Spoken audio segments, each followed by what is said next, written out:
Greetings to all of you. Today I will teach you about RBI. RBI UPSC prelims में इतना important topic है कि हर साल RBI से 1 और 2 क्वेश्चन आरबीआई से पूछा जाता है। न केवल आईएएस प्रीलिम्स में बल्कि डिफरेंट स्टेट पीसीएस में भी 1 या 2 क्वेश्चन आरबीआई से पूछा जाता है। और इस क्लास के बाद मैं ऐसा दावा करता हूं कि एक बार अगर आपने ये क्लास देख ली तो आपका यूपीएससी प्रीलिम्स और किसी भी स्टेट पीसीएस में कोई भी क्वेश्चन बिना सोल्व किए नहीं रह सकता, ऐसा मैं दावा करता हूं। Let's start RBI.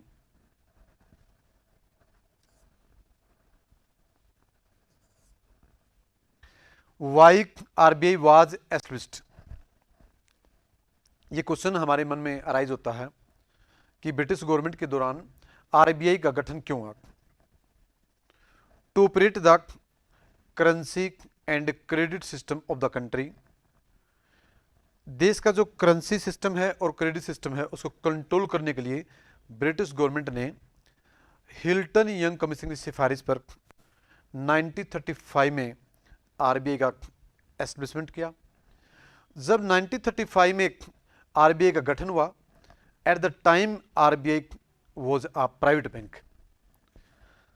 At the time the total capital of RBI was 5 crore and at the time headquarter of RBI was at Calcutta. But after 2 years headquarter of RBI changed from Calcutta to Bombay। अब question arise होता है कि India की तरफ से किस person ने, किस व्यक्ति ने, किस महापुरुष ने सजेशन दिया ब्रिटिश गवर्नमेंट को कि एक सेंट्रल बैंक होना चाहिए। First of all Bhimrao Ambedkar gave a suggestion to government about a central bank, about RBI, because we know that RBI is a central bank। Bhimrao Ambedkar wrote a book, The Problems of Indian Rupee, Its Origin and Solution, gave a suggestion about central bank। After independence Pandit Jawaharlal Nehru ने दिल्ली में meeting बुलाई कि क्यों न RBI को एक सरकारी bank बना दें। आरबीआई को सरकारी बैंक क्यों बनाया? Under 1949 act which is known as a regulating act. Regulating act means RBI controls और we can say that regulates all over banking structure in India very well। RBI का जो राष्ट्रीयकरण करने का जो कारण था सरकार का, वो था कि बैंकिंग स्ट्रक्चर को अच्छी तरह से कंट्रोल कर सके आरबीआई, इसलिए सरकार ने अंडर 1949 एक्ट के तहत आरबीआई का राष्ट्रीयकरण कर दिया। RBI has 21 member board, out of 21 1 RBI governor, after that 4 RBI deputy governor, after that 10 RBI executive director, 2 member from Ministry of Finance and 4 zonal director। At present RBI has 4 zonal headquarters, Mumbai, Nai Delhi, Chennai, Kolkata। The first governor of RBI was O. Smith and at present Shaktikan Das is the 25th RBI governor। In 1956 RBI starting a new scheme minimum reserve system. 1956 में RBI ने एक scheme की शुरुआत करी जिसको बोलते हैं minimum reserve system. Main motive of minimum reserve system, main motive of a reserve system to print currency means जो मिनिमम रिजर्व सिस्टम है उसमें टोटल जो अमाउंट है वो था 200 करोड़ का. Out of 200 crore 115 crore 115 crore gold and 85 crore foreign security means total 200 crore.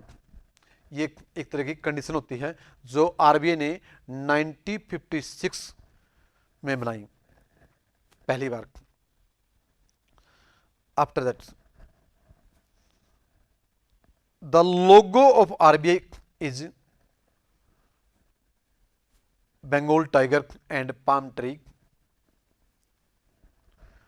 Next, we start why RBI is established. Suggestion given of RBI by Bhim Rao Ambedkar.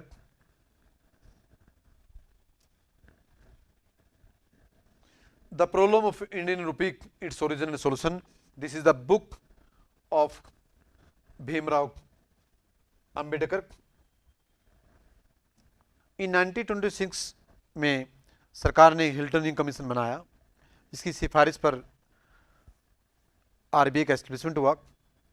इसका दूसरा नाम है रॉयल कमीशन. जैसे पहले मैंने बताया है कि आरबीआई की रिकमेंडेशन इंडिया में किसने की? भीमराव अंबेडकर. भीमराव अंबेडकर की बुक का क्या नाम था? Indian rupee, its origin and solution. पहली बार कमीशन कब बनाया? 1926 में, हिल्टन यंग कमीशन. एक्ट कौन सा? 1934. आरबीआई कब बना?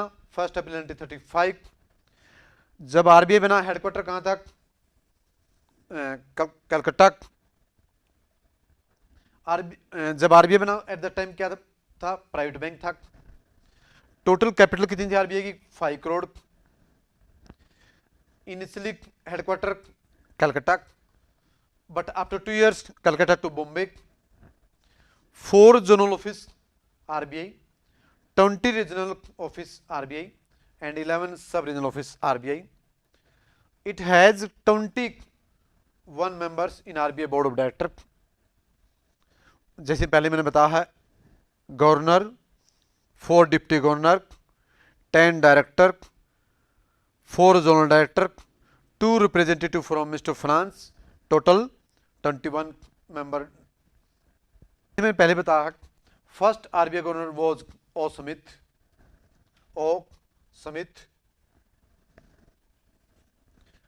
First Indian RBI governor was Shri Deshmukh. जैसे मैंने बताया कि अभी तक इंडिया में टिल नाउ कोई भी महिला आरबीआई गवर्नर नहीं बनी है. अब तक 3 वुमेन हैं जो अब तक आरबीआई डिप्टी गवर्नर रह चुकी हैं. First KJ Udeshi, second Shyamala Gopinath, third Usha Thorat. और मैंने पहले बताया है कि इंडिपेंडेंस के बाद 1 जनवरी 1949 को RBI was nationalised. Means 1949 act was also known as regulating act. Logo जैसे मैंने बताया है, palm tree and Bengal tiger. RBI has 4 printing press: Nasik, Devas, Mysore and Salboni. Out of 4 printing press, 2 under RBI, Nasik and Devas, and 2 under Ministry of Finance, Mysore and Salboni. RBI prints every note except 1 rupee note and coins.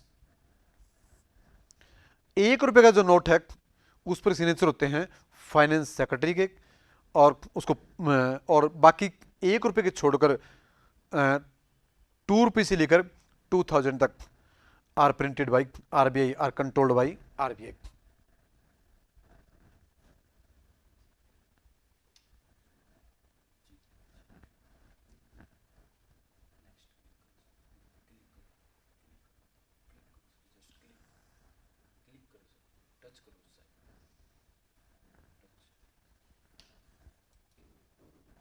In 1956 minimum reserve system was started by RBI. जो मैंने पहले बताया है, जो minimum reserve system होता है इसमें total amount होता है 200 crore.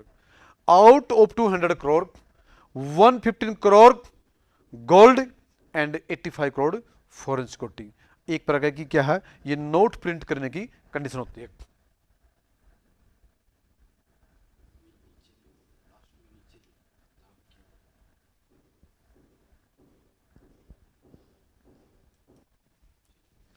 RBI is a statutory bank. RBI statutory bank क्या है? स्टैट्यूटरी मीन्स कोई भी इंस्टीट्यूशन, कोई भी संस्था यदि कोई किसी एक्ट के तहत, अंडर एनी एक्ट के तहत उसका एस्टेब्लिशमेंट होता है तो उसको बोलते हैं स्टैट्यूटरी इंस्टीट्यूशन। तो that is why RBI is not a constitutional bank, RBI is a statutory bank. RBI is a statutory bank. It is under the ownership of mister finance government of India. हम ये नहीं कह सकते कि RBI is working under mister finance. RBI is an independent bank.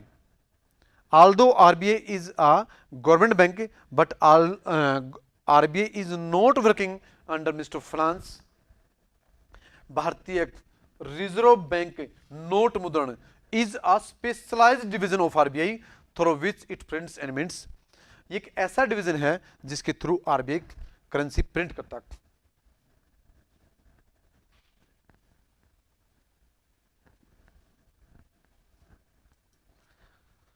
Deposit and deposit insurance and credit guarantee. Deposit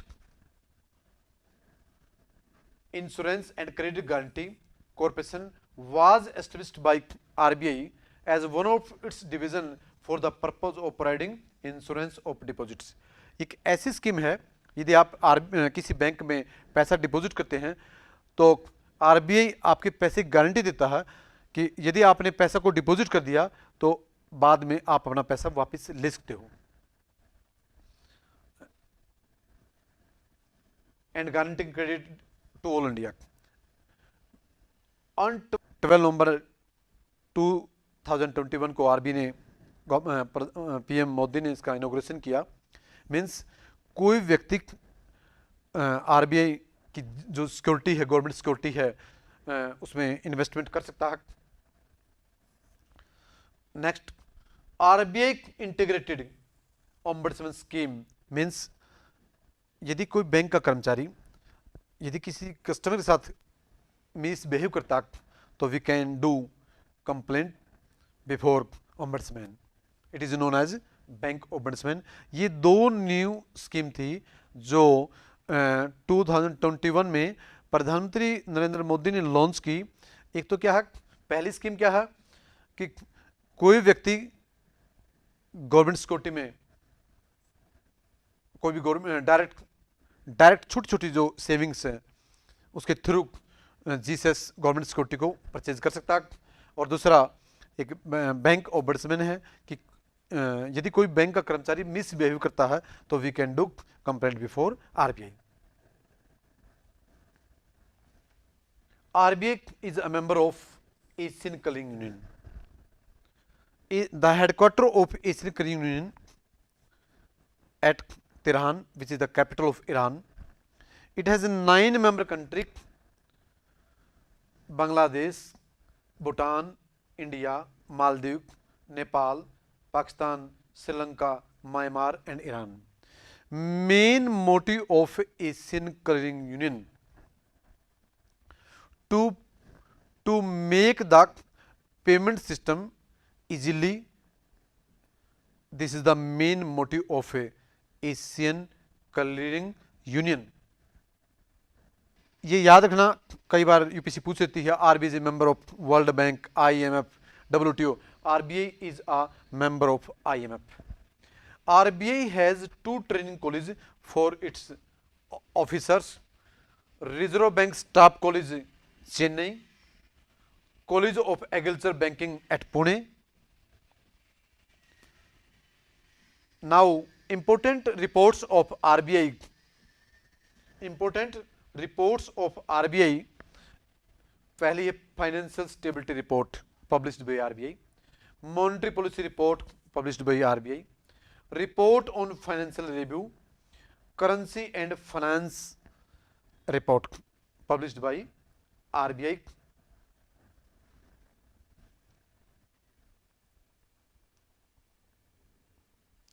under section 7 of RBI Act 1934, central government can give direction to RBI on public interest.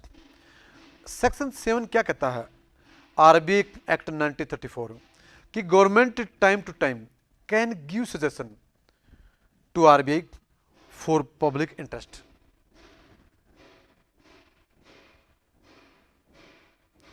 Acts are administered by the RBI.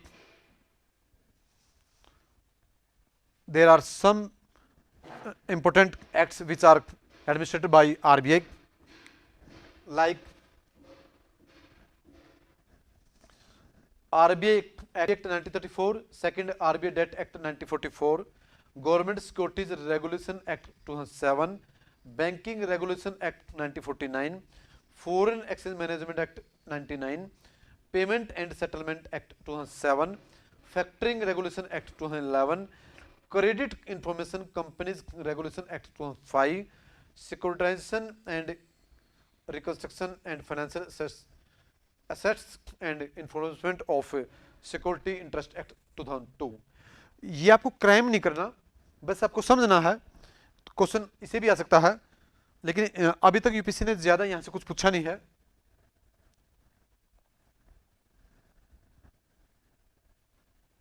Recently, RBI started a scheme in March 2022, RBIH, Reserve Bank Innovation Hub. It is a wholly owned subsidiary of RBI. ये RBI की main scheme है. इसका main motive क्या है? Main motive of this scheme financial services and products for the low income population in the country. जो BPL लोग हैं उनके वेलफेयर से रिलेटेड है RBIH, reserve bank innovation hub.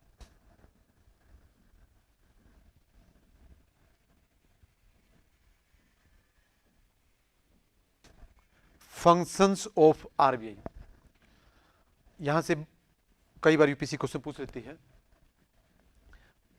RBI क्या काम करता है. पहला काम है आरबीआई का issue currency, means note print करती है. बैंकर्स बैंक, सभी बैंकों के बैंक के तौर पर आरबीआई काम करता है. Third, price stability. आरबीआई का ये बहुत मेन फंक्शन है कि आरबीआई प्राइस को इंडिया में न अप न डाउन, एक बैलेंस अप्रोच बनाए रखती है. Lender of the last resort, means RBI ही सोल अथॉरिटी है to print currency. Custodian of foreign exchange reserve, means RBI का मेन मोटिव है कि इंडियन करेंसी और फॉरेन करेंसी में एक बैलेंस बना रहे. Next, control of money supply. जो आरबीआई मनी सप्लाई कंट्रोल करता है, neither increase nor decrease, to control money supply in India by RBI. Issuer of banking licence. यदि कोई अपना बैंक खोलना चाहता है, any person, any body, any institution, तो आरबीआई उसको लाइसेंस प्रोवाइड करवाएगा. ये भी आरबीआई काम है.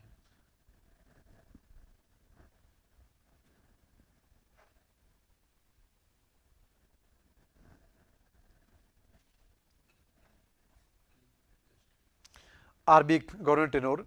जनरली आरबीआई गवर्नर का जो टेनोर होता है वो 3 ईयर होता है, but in special circumstances government of India can extend the term of RBI governor up to 2 year. Longest serving, सबसे लंबे समय तक आरबीआई में जो गवर्नर रहा B R Rao. Shortest tenure तक जो आरबीआई गवर्नर रहा Amitabh Ghosh. Governor submits letter of resignation to president. Means जो गवर्नर अपना रेजिग्नेशन देता है वो प्रेसिडेंट को प्रोवाइड करवाता है।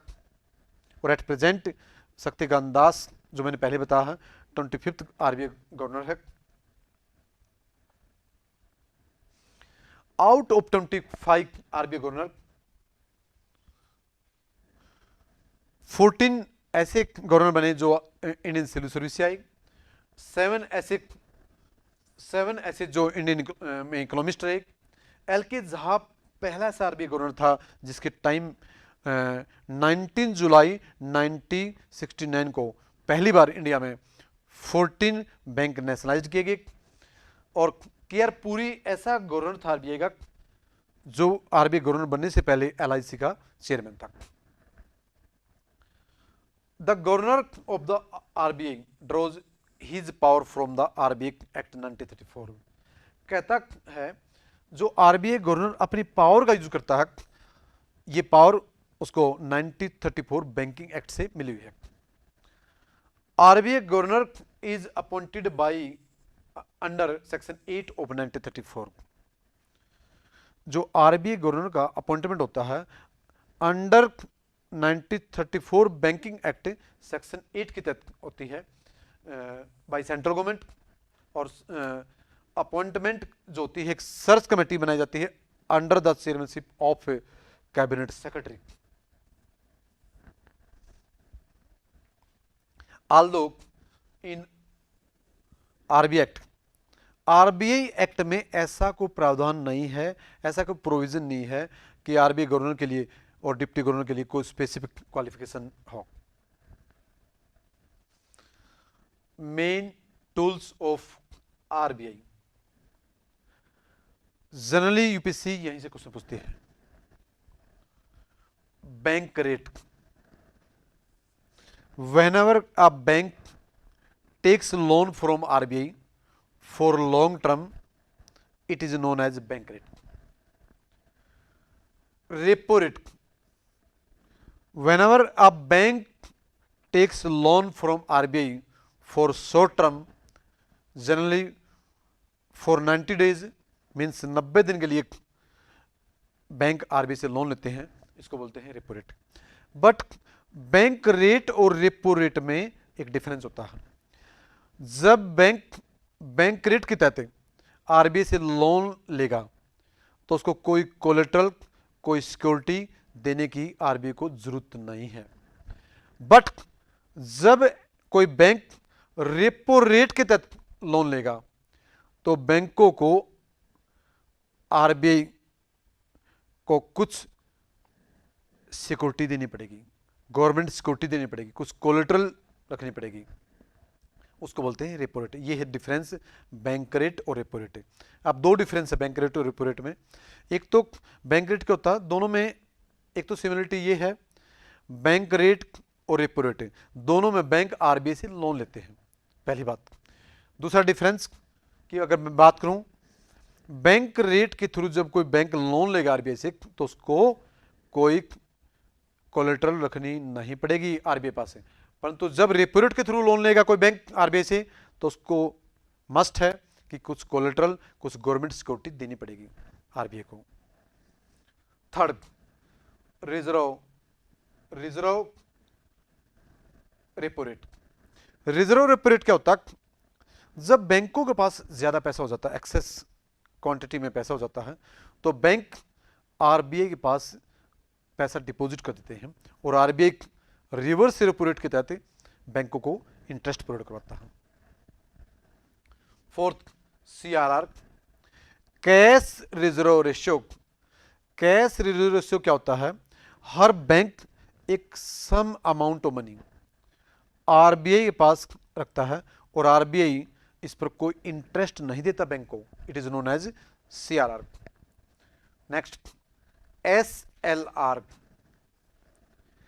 SLR statutory liquidity ratio is that amount of money.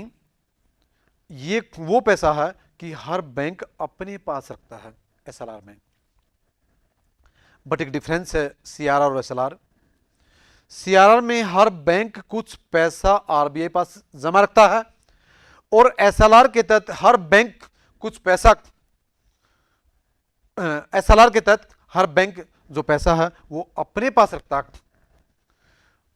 दूसरा डिफरेंस, CRR के तहत आरबीआई को इंटरेस्ट प्रोवाइड नहीं करता, परंतु SLR के तहत हर बैंक अपने पास रखता है, बट SLR में जो ज्यादातर पैसा होता है वो नॉन कैश में होता है, और जैसे गोल्ड है। और ये भी एक डिफरेंस है कि through SLR bank can earn, but through CRR bank cannot earn. ऐसा क्यों? क्योंकि SLR के तहत जो बैंक है, मान लो बैंकों ने कुछ गोल्ड रखा हुआ है, आज गोल्ड की कीमत कुछ है, 2 साल बाद कुछ हो जाएगी, तो बैंक को कुछ अर्न हो रहा। मान लो बैंक गवर्नमेंट सिक्योरिटी रखते हैं, तो गवर्नमेंट सिक्योरिटी से भी इंटरेस्ट मिलेगा, पैसा मिलेगा। तो इसलिए we can say that bank can earn through SLR, not CRR। Next, LAF, liquidity adjustment facility. पहली बार लिक्विडिटी एडजस्टमेंट फैसिलिटी को इंट्रोड्यूस जो किया गया 98 में on the recommendation of Narasimha committee, और पूरी तरह से आरबीआई ने इसको 2000 में इंट्रोड्यूस किया LAF को। LAF 2 तरीके से काम करती है, रेपो रेट और रिवर्स रेपो रेट। जैसे अब मैं आपको समझाऊं थोड़ा LAF के बारे में। LAF, repo rate and reverse repo rate. Repo rate means, मैं LAF की बात कर रहा हूं। LAF क्या होता है? शॉर्ट टर्म होता है। जब कोई बैंक आरबीआई से डे टू डे मिसमैच के लिए, मीन्स बैंक के पास पैसा कम हो गया लेकिन डिमांड ज़्यादा है, तो बैंक क्या करेंगे? रेपो रेट के थ्रू आरबीआई से पैसा ले लेंगे। लेकिन जब रेपो रेट के थ्रू बैंक आरबीआई से लोन लेंगे, तो बैंकों को आरबीआई पास कुछ कोलेटरल रखनी पड़ेगी। On the other side,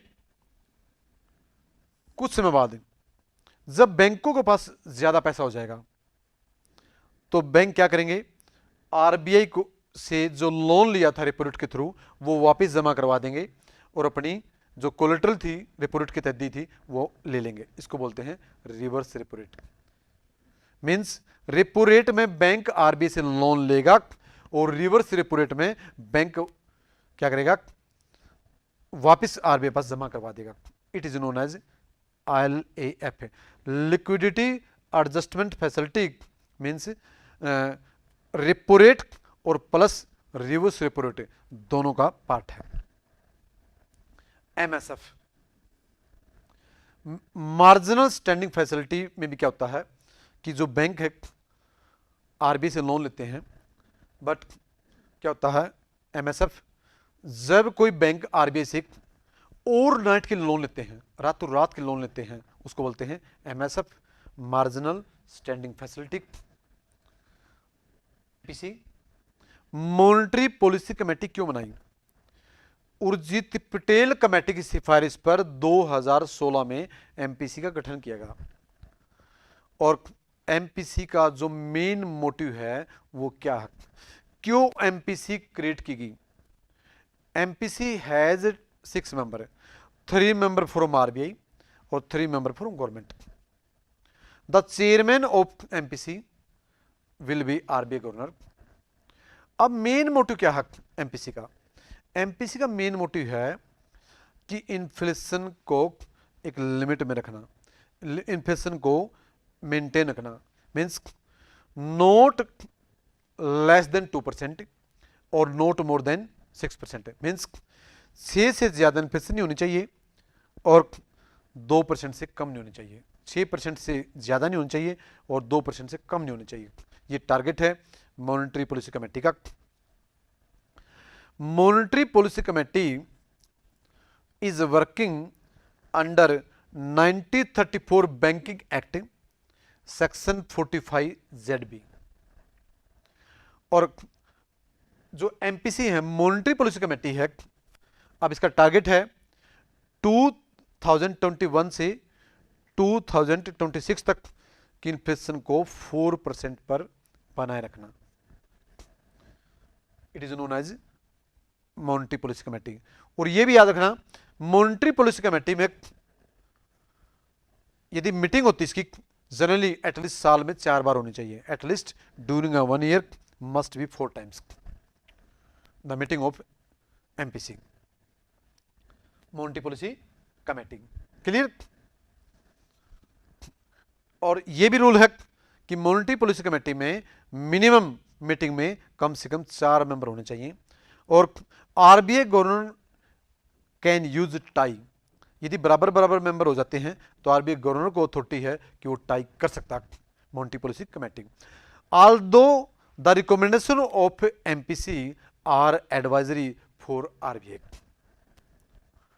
next, MCLR, marginal cost funds based lending rate. अब थोड़ा पीछे जाना पड़ेगा, मैं एमसीएलआर क्यों इंट्रोड्यूस की गई। 2010 में आरबीआई ने बेस रेट शुरू की थी। बेस रेट मीन्स कि नॉट लेस देन, किस रेट ऑफ इंटरेस्ट से कोई भी बैंक पब्लिक को उधार नहीं दे सकता। बट अब क्या किया सरकार ने, to promote accountability and transparency between banks and public, MCLR आया। एमसीएलआर मीन्स कि नाउ अब हमारे पास ऑप्शन है कि हम we can take loan at fix rate और फ्लेक्सिबल रेट। एमसीएलआर का मेन मोटिव है कि जो कस्टमर है उसको बेनिफिट प्रोवाइड किया जाए। यदि बैंक रेट रेपो रेट कम हो जाती है तो तुरंत उसका बेनिफिट कस्टमर को मिलना चाहिए, इसलिए एमसीएलआर आई 2016 में। अब मॉनेटरी पॉलिसी ऑब्जेक्टिव्स, पहला growth of economy, price stability, exchange stabilization, balancing saving investment. ये मॉनेटरी पॉलिसी, जो हमारी मॉनेटरी पॉलिसी होती है, monetary policy means is that policy by which RBI controls money supply. कभी मार्केट में कम कर देता है, कभी ज्यादा कर देता है। ये है मॉनेटरी पॉलिसी के कुछ ऑब्जेक्टिव। अब है monetary policy is the policy related to money supply in the economy when managing supply. RBI keeps two factors in mind. RBI जब मॉनेटरी पॉलिसी पेश करता है तो 2 चीज ध्यान में रखता है, एक इकोनॉमिक ग्रोथ और एक इन्फ्लेशन।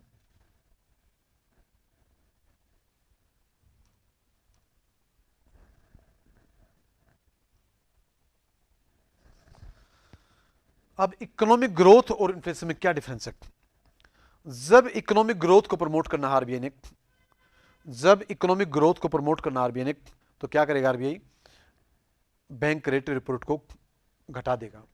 जब इन्फ्लेशन को कंट्रोल करना है तो बैंक रेट रेपो रेट को आरबीआई कम कर देगा। जैसे when money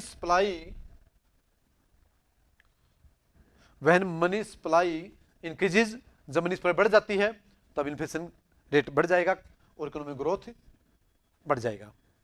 and vice versa, when inflation is high in the market in the economy, तो मेन फोकस क्या होगा आरबीआई का इन्फ्लेशन को टारगेट करना। और आरबीआई क्या कर देता है, ग्रोथ को हटा देता है, साइडलाइन कर देता है। मीन्स आरबीआई के सामने मॉनेटरी पॉलिसी में 2 मेन फैक्टर होते हैं, एक ग्रोथ, एक इन्फ्लेशन। आरबीआई को दोनों को मेंटेन करना होता है कि इन्फ्लेशन को प्रमोट करूं या इन्फ्लेशन को कम करूं या ग्रोथ को बढ़ाऊं या कम करूं, दोनों में बैलेंस बनाना पड़ता है अकॉर्डिंग टू सर्कमस्टेंसेस।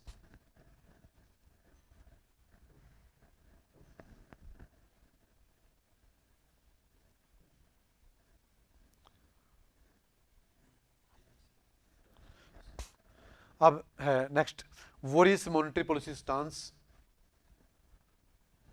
जैसे कुछ मॉनेटरी पॉलिसी है, हॉकिस मॉनेटरी पॉलिसी मीन्स इसका क्या होता है, हाई इंटरेस्ट रेट यदि इंटरेस्ट रेट होगा हाई होगा तो डिमांड कम हो जाएगी।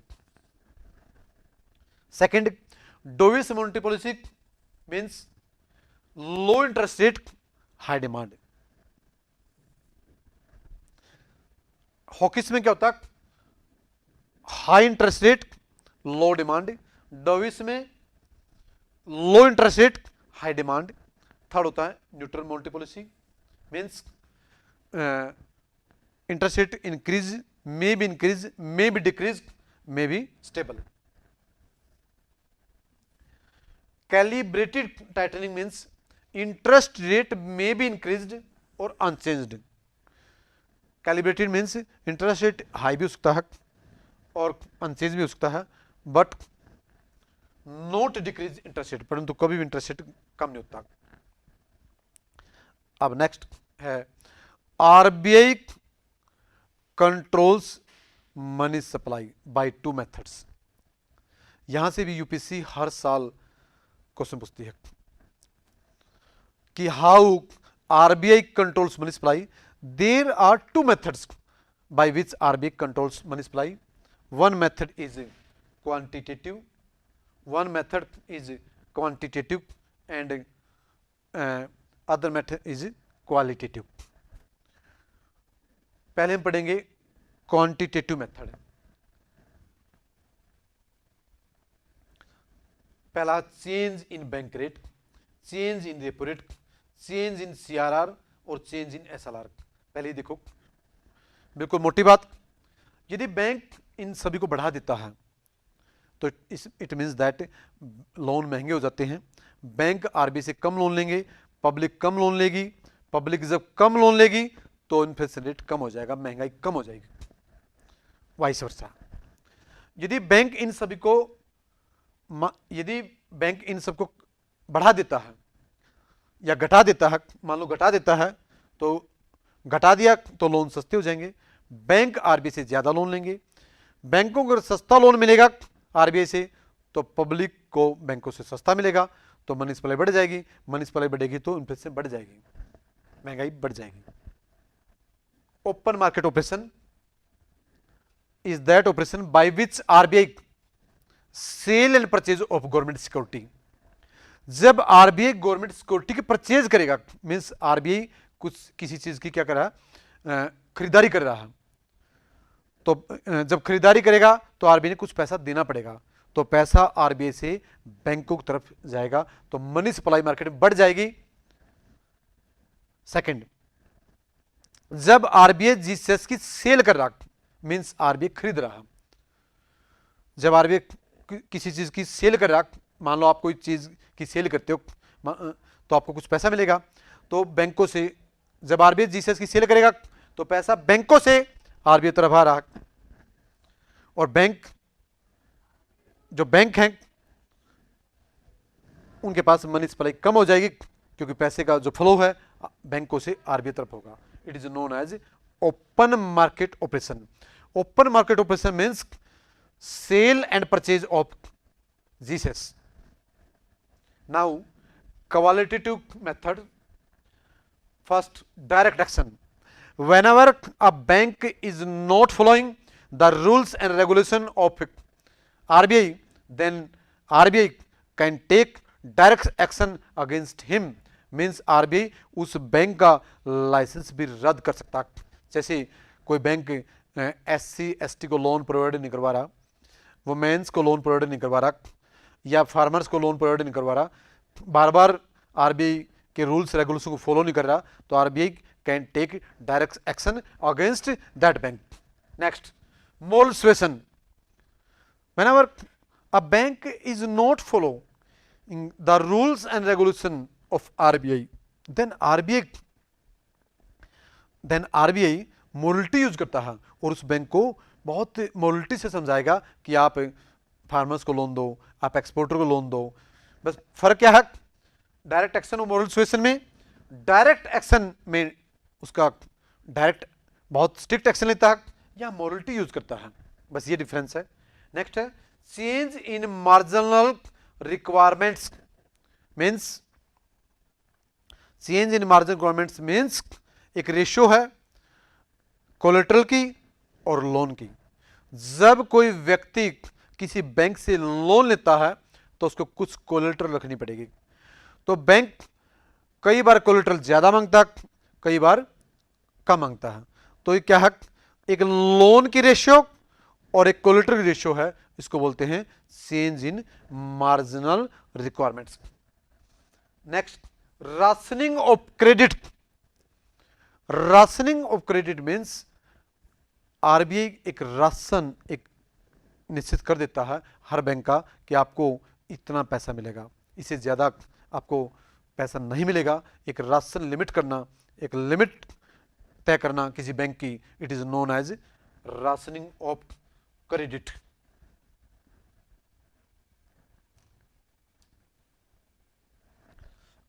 Now difference between LAF and MSF। Difference between LAF and MSF। LAF 2000 में इंट्रोड्यूस की गई, मैंने पहले बताया, नरसिम्हा कमेटी की सिफारिश पर LAF आया। MSF 2011 में आया।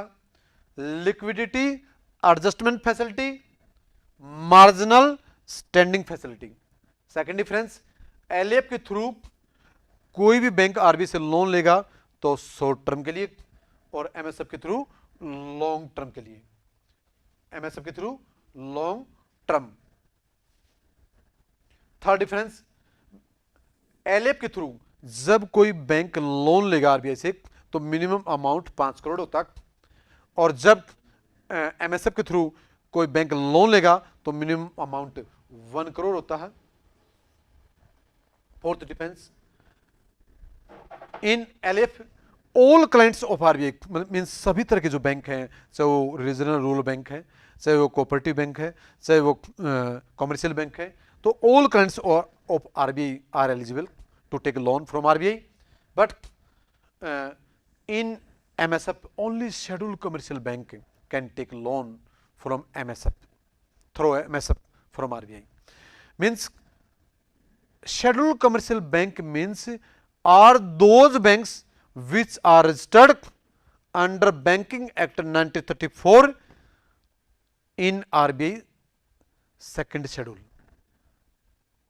is known as scheduled commercial bank.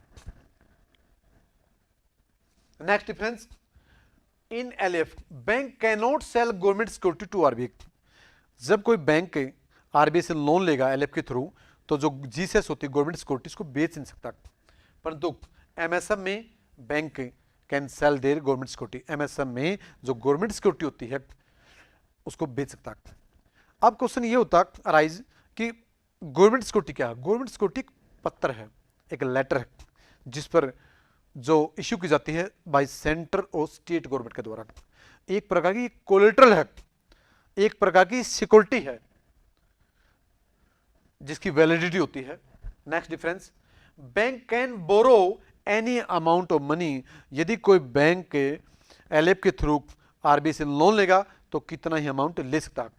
But in MSF कोई भी बैंक आरबीआई से लोन लेगा to 2.1% of NDTL. NDTL means net demand time liabilities. NDTL means bank के पास टोटल डिपॉजिट कितना है। ये this is the difference between LAF and MSF।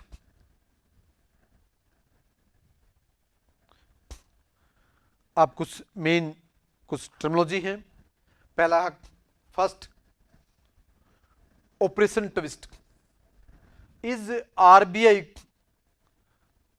is a simultaneous selling of short term securities and buying of long term securities। जब RBI open market में short term securities को sell कर रहा और long term securities को buy कर रहा, it is known as operation twist. Second, helicopter money. जब whenever printing large sum of money and distribution it to the public, जब आरबीआई बहुत ज्यादा नोट्स प्रिंट कर देता है और पब्लिक में डिस्ट्रीब्यूट कर देता है, इसको बोलते हैं हेलीकॉप्टर मनी। बट एक बात याद रखना, RBI during a 1 year new currency maximum 10,000 crore he print कर सकता है। Next, ATM under payment settlement act 2007। ATM एक एक्ट है, पेमेंट सेटलमेंट एक्ट 2007, इसकी अंडर रेगुलेट होते। अब है टाइप्स ऑफ एटीएम। पहला है वाइट लेबल एटीएम, ये NBFC non banking finance company द्वारा ऑपरेट होते हैं, like LIC, like general insurance company, which are registered under NBFC are registered under companies act 1956। Next, brown level ATM है, ये वो ATM होते हैं जो थर्ड पार्टी के द्वारा ऑपरेट होते हैं। ग्रीन लेवल एग्रीकल्चर ट्रांजैक्शन के लिए होते हैं। ऑरेंज शेयर मार्केट के लिए। Yellow e commerce like Myntra, like Amazon. Pink level for women के लिए होते हैं।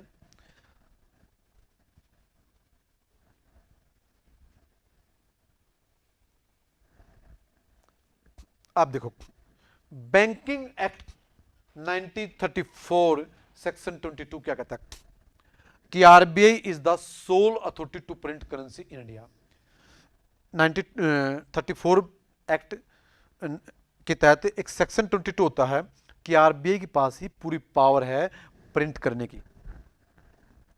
Next, banking act 1934 section 26 sub section 2 क्या कहता है कि on the recommendation of bank board RBI can do demonetisation. अभी तक आरबीआई ने 2 बार ही डिमोनेटाइज किया है। एक बार 1978 में 10,000 का नोट डिमोनेटाइज किया है, मीन्स उसको हटा दिया, और एक बार 2016 में आरबीआई ने 5,000 और 1,000 का नोट रिमूव कर दिया, मीन्स डिमोनेटाइज कर दिया।